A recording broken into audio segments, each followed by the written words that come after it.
नमस्कार, स्वागत है आपका हमारे चैनल में। मैं रानी गुप्ता आपके साथ और बड़ी खबर आ रही है सामने। आपको बता दें कि अरविंद केजरीवाल ने सीधे तौर पर यह बड़ा दावा किया है मनीष सिसोदिया को लेकर के।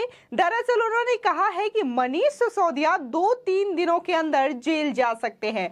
आपको बता दें कि लगातार देखने को मिल रहा है कि आने वाले दिसंबर में गुजरात का विधानसभा चुनाव होना है और ऐसे में अरविंद केजरीवाल जो है लगातार गुजरात का दौरा कर रहे हैं और आज भी वो गुजरात दौरे में हैं। उनके साथ में मनीष सिसोदिया भी मौजूद हैं और इस दौरान उन्होंने गुजरात के भावनगर में लोगों को संबोधित करते हुए ये कहा कि जिस तरीके से लगातार जांच एजेंसियां अपने काम कर रही हैं, देखने को मिला कि सीबीआई ने पिछले दिनों मनीष सिसोदिया के घर पर रेड डाली थी, तो इससे लगता है कि जहां हम लोग सोचते थे कि 10-15 दिनों के अंदर में मनीष सिसोदिया की गिरफ्तारी होगी, तो इस भारी भीड़ को देख के लगता है कि अब मनीष सिसोदिया की गिरफ्तारी 2-3 दिनों के अंदर ही हो जाएगी।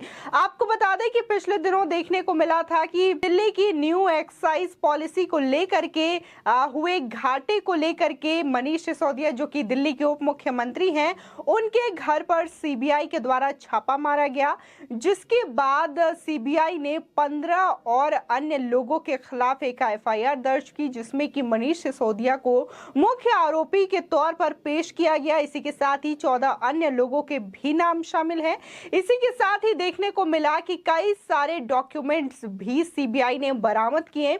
इसी के साथ ही खबर यह भी आई कि इस केस को ईडी भी हैंड ओवर करेगी।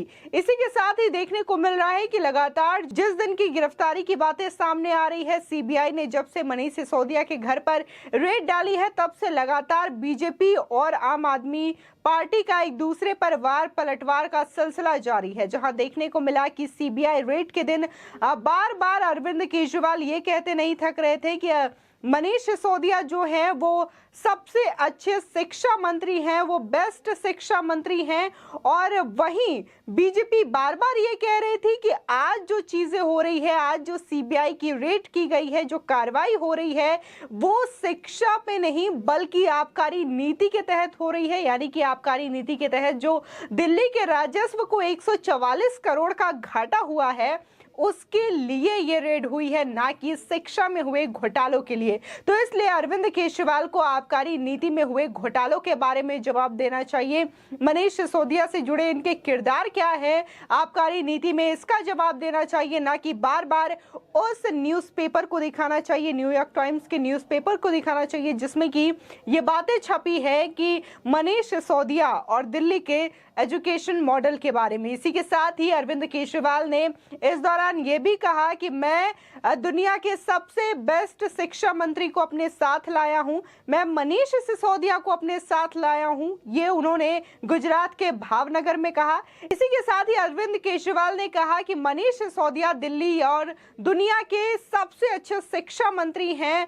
आप 75 साल के इतिहास में बता दीजिए कोई ऐसा शिक्षा मंत्री जो कि सुबह 6 बजे उठ करके स्कूलों का मुआयना करने के लिए गया होगा। इसी के साथ ही उन्होंने बोलते हुए रोजगार के मुद्दे पर कहा कि हमने दिल्ली में 2 लाख से भी ज्यादा गवर्नमेंट जॉब दिलाई है और इसी के साथ ही 10 लाख से ज्यादा प्राइवेट कंपनियों में जॉब दिलाई है। ये दरअसल बात अरविंद केजरीवाल ने की। इसके बाद फिर क्या था, बीजेपी ने सीधे तौर पर पलटवार किया और आरटीआई की वो रिपोर्ट दिखा दी, जिसमें कि ये खुलासा हुआ है कि दिल्ली में अब तक यानी कि पूरे 7 सालों में सिर्फ और सिर्फ करीब 3200 जॉब ही लोगों को अवेलेबल हो पाए हैं। देखने को मिल रहा है कि लगातार अरविंद केजरीवाल जो है वो लुभावने वादे गुजरात में करते हुए नजर आ रहे हैं, जहां उन्होंने पहले ये वादा किया कि वो दिल्ली की तरह ही पंजाब की तरह गुजरात की जनता को भी 300 यूनिट बिजली फ्री करेंगे। इसी के साथ ही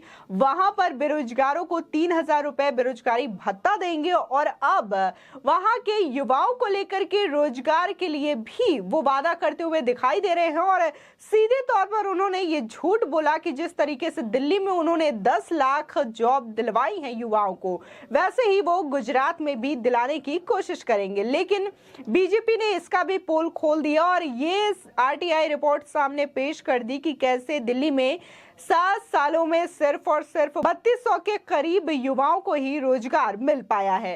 इसी के साथ ही आपको बता दें, लगातार जिस तरीके से दिल्ली के एलजी ने ये एक्शन लिया था न्यू आबकारी नीति के तहत, और उन्होंने सीबीआई जांच की सिफारिश की थी, जिसके बाद देखने को मिला कि सीबीआई ने इसकी गहनता से जांच की और मनीष सिसोदिया के घर पर छापामारी की।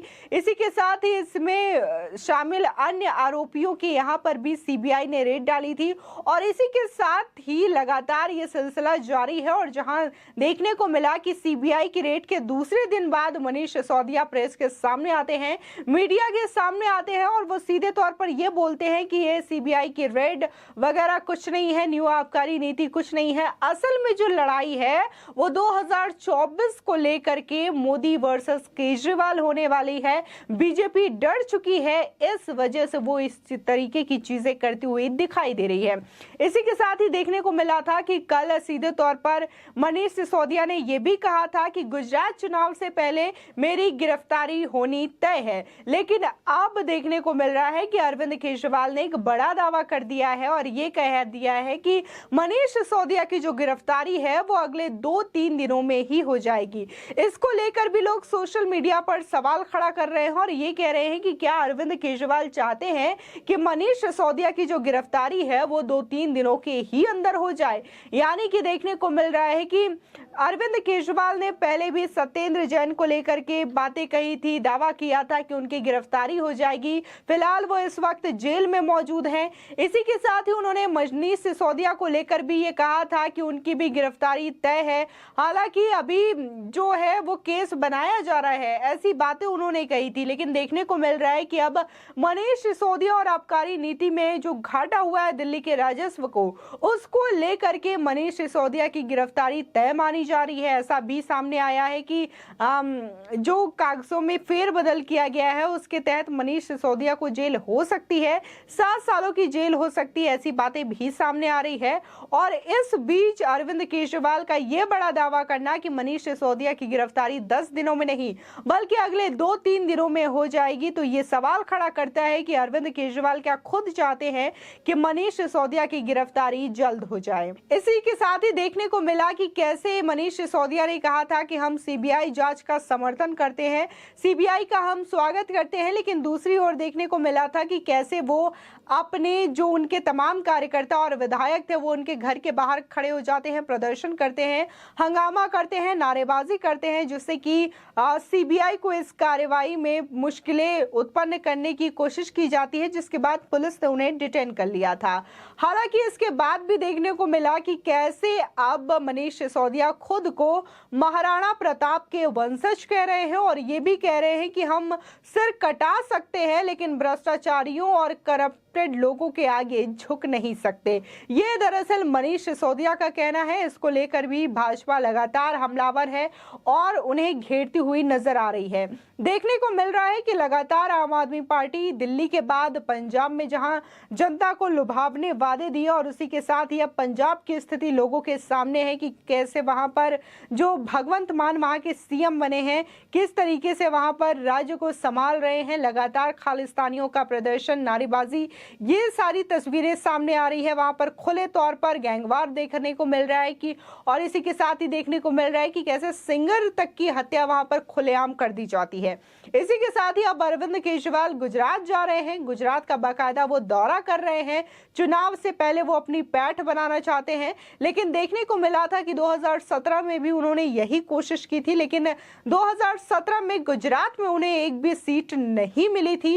और अब बारी 2022 की है। 2022 में भी वो लगातार गुजरात का दौरा कर रहे हैं और ये चाहते हैं कि गुजरात में उनकी विधानसभा जीत तय हो जाए, वहां पर उनकी सरकार बन जाए। ये आने वाला समय ही बताएगा। लेकिन जिस तरीके से दिल्ली में उनके कामकाज रहे हैं, दिल्ली में जिस तरीके से भ्रष्टाचार के उनके पोल दिन ब दिन खुलते जा रहे हैं, उससे उनका जीतना नामुमकिन सा लग रहा है, क्योंकि जनता भली भांति ये पहचान गई है कि आखिर जो करप्शन को मिटाने के लिए राजनीति में आए थे वो किस कदर करप्टेड बन गए हैं। उनके जो तमाम विधायक, तमाम नेता हैं, उनका नाम किसी न किसी करप्शन के मामले में सामने आ रहा है और वो जेल भी जा रहे हैं। जेल जाने के बावजूद अभी भी अरविंद केजरीवाल अपने मंत्रियों की वाहवाही करते नहीं थकते और इसी के साथ ही उन्हें कट्टर ईमानदार बताने से भी नहीं थकते। आपकी इस खबर पर क्या राय है, हमारे कमेंट सेक्शन में जरूर बताएं। आगे की और भी अपडेट के लिए चैनल को सब्सक्राइब करना ना भूलें।